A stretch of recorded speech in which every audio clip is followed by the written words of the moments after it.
Assalamualaikum warahmatullahi wabarakatuh. Kita bicara tentang mudik kembali, melanjutkan perbincangan kita tentang mudik di kesempatan yang sebelumnya. Kita sudah bincangkan bahwa mudik itu ada dua kategori. Yang pertama, mudik ke kampung halaman, mudik ke kampung di mana kita dilahirkan. Dan yang kedua adalah mudik ke kampung akhirat. Dan kita sudah bincangkan di antara karakter mudik ke kampung halaman, itu pasti saja kita selalu bisa kembali ke tempat tinggal kita yang sekarang, ya, insya Allah. Tetapi begitu kita bicara mudik ke kampung akhirat, maka pasti kita tidak akan bisa kembali ke tempat tinggal kita yang sekarang.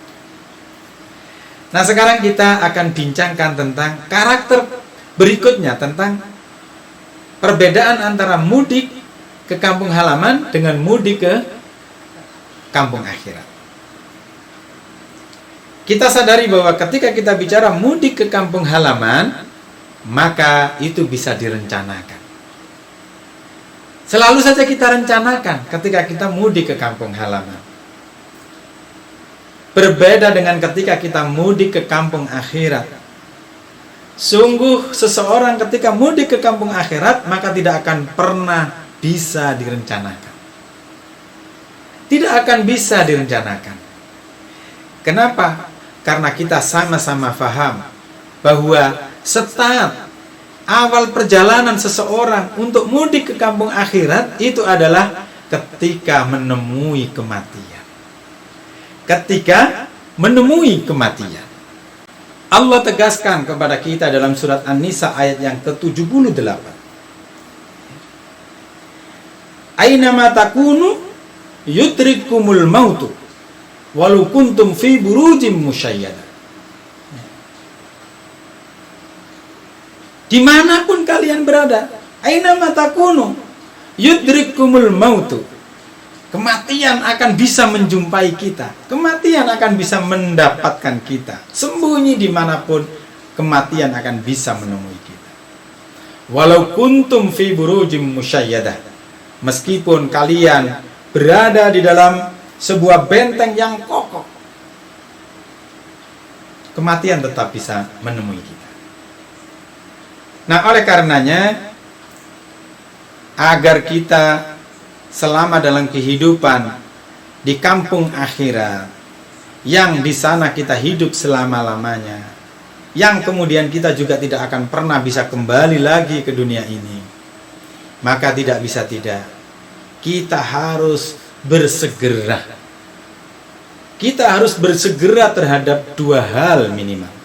Tidak boleh ditunda-tunda lagi. Yang pertama adalah bersegera melakukan amal-amal kebaikan. Jangan pernah ditunda-tunda lagi. Fa idza faraghta fansab. Kalau kita sudah selesai mengerjakan pekerjaan kebaikan tertentu, maka kita kerjakan kebaikan yang berikutnya. Enggak perlu menunda-nunda. Tidak perlu menunggu-nunggu. Kenapa? Karena pintu perjalanan menuju ke kampung akhirat, mudik abadi kita, itu tidak pernah datang dengan bisa kita duga-duga. Yang kedua adalah bersegera. Bersegera untuk memohon ampun kepada Allah atas semua dosa-dosa kita. Bersegera untuk melakukan pertaubatan kepada Allah atas dosa-dosa kita. Jangan sampai kita kehabisan waktu, yang kemudian kita tiba-tiba tanpa kita sadari, kita bertemu dengan pintu untuk memasuki kehidupan kampung akhirat. Maka mudah-mudahan kita semua ini diberikan taufik dan hidayah oleh Allah. Semuanya insya Allah kita tahu bahwa berbekal untuk kampung akhirat itu penting. Bahwa perbekalan untuk keselamatan akhirat itu tidak sedikit. Tetapi belum tentu setiap kita yang tahu ini serta-merta kemudian melakukan upaya untuk persiapan menuju kehidupan kampung akhirat yang abadi.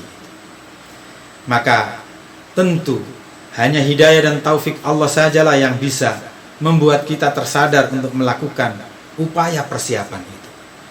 Semoga Allah memberikan taufik dan hidayahnya kepada kita, agar kita bisa memiliki kesiapan, kemampuan, kemauan untuk selalu berbekal dengan mensegerakan amal-amal kebaikan dan mensegerakan taubat terhadap Allah Subhanahu wa ta'ala atas dosa-dosa kita.